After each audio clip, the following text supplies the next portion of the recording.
how want it's to going read to a go little down. something. They're going to be This book I'm reading is James Baldwin. It's The Cross of Redemption, Uncollected Writings of James Baldwin. It was sent to me. This shit is so, man. James Baldwin, boy. Probably one of the greatest American writers, period. Not black writers, just writers, period.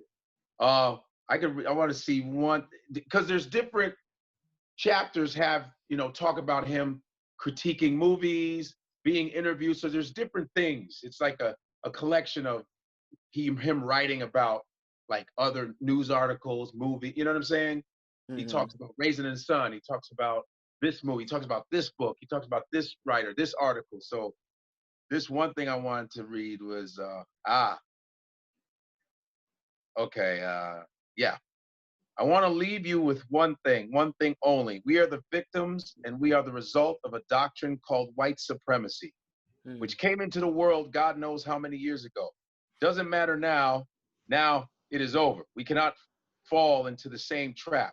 Now I must tell you that white people are, in the generality, terrified of being identified with black people because, of course, they don't want to be treated like a nigger.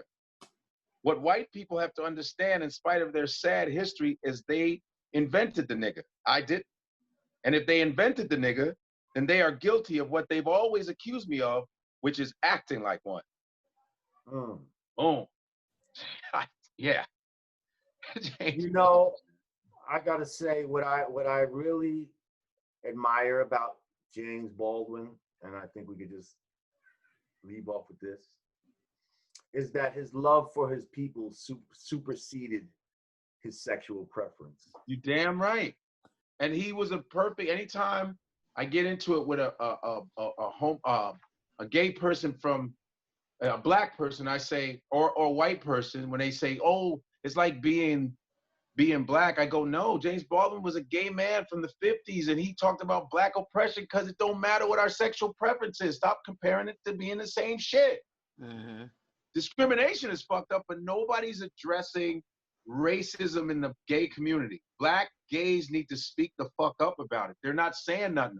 All they're doing is waiting on everybody to accuse them of homophobia or try to accuse people. I said, talk about you being oppressed in your own community.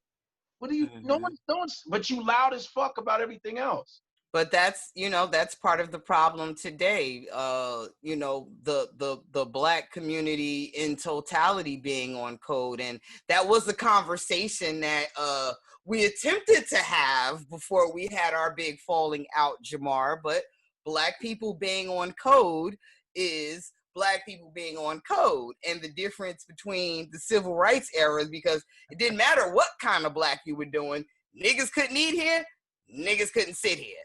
Nowadays, you have all of these variations of black. You've got mixed black and rich black and this black and that black. You have black people that really don't think the struggle applies to them. So this is the difference between then and now, and why, even though it seems like we're making progress because white people are aware of the oppression, unfortunately, there are a lot of black people that are really not aware. Either they're being willfully ignorant or they just don't want any parts of it. They not ready to shake the table. But that is a problem right now. Just the black race, period, being on code.